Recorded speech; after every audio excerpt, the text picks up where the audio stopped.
rare opportunity this afternoon to hear from a true communications master, someone who honed her skills in the highest pressure crucible known in the PR world. So please join me in giving a warm welcome to Dana Perino.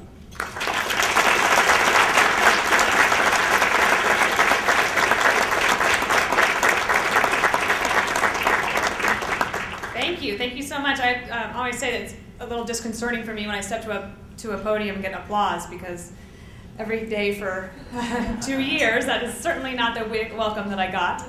The relationship between a president and the press is one that is co-beneficial, right? The president needs the media to be able to spread the word of his or her policies, hopefully her someday, his or her policies, especially in an emergency, right? If you need to get, say for example, that the H1N1 virus all of a sudden takes off. And we go through scenarios and training in the government about what can happen if there's a mass panic. You can start to have people like, you know, the fighting that can happen and break out in between people as you fight for survival. And sometimes you need that. You might think back to 9/11 when they flew the president around to different places. But he needed to get on television because he needed to reassure people, I'm here, I'm in control, we've got it. You know, that is really important. And then as the president, you have to respect that the press has a job to do. As I said, it's critically important to a democracy to have a strong free press. So it's a mutually beneficial relationship, and it's at the same time naturally adversarial. But I think as long as there's respect coming from both sides, then it works well. The press secretary is always defending the president in the room. What you don't see is that the press secretary also has a responsibility, and one that I took very seriously, to defend the press to the president and other members of senior staff. And that means access, making sure that they can be where they need to be on time to see events where the president is going to be, making sure that they have enough time to file their stories before the plane leaves. I mean, all of those little things actually make a huge difference. What's interesting about the global nature of communications now is that if something is said in Cleveland, Ohio, they can hear it in Columbia at the same time. And that happened on the campaign trail. Remember, we are trying to get a Columbia free trade agreement through the Congress. On the campaign trail, in the primary situation on the Democratic side, it's better if you're leaning against a free trade deal like that.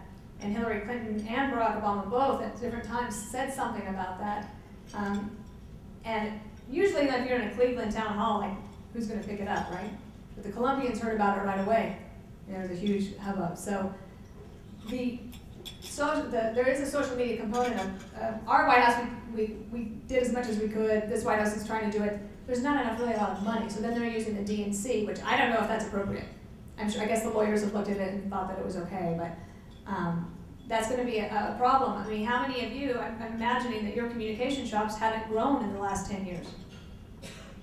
And you're being asked to do a ton more with different types of media than you've ever done before. And that's true at the White House as well. So from a press secretary perspective, I think you'll always need to have somebody, because the president himself or herself, hopefully, one day, cannot always be on TV explaining it. So I think that it'll continue to evolve. And as I said, I don't have a lot of answers on those types of things. I think it's just going to be really interesting to watch it.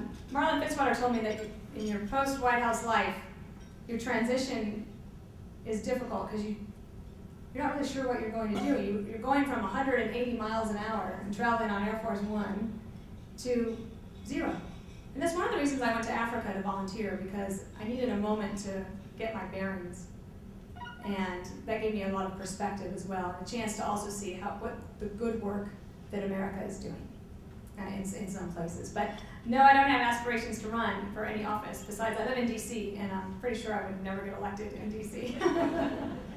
Thanks for coming, and thanks everyone for having me.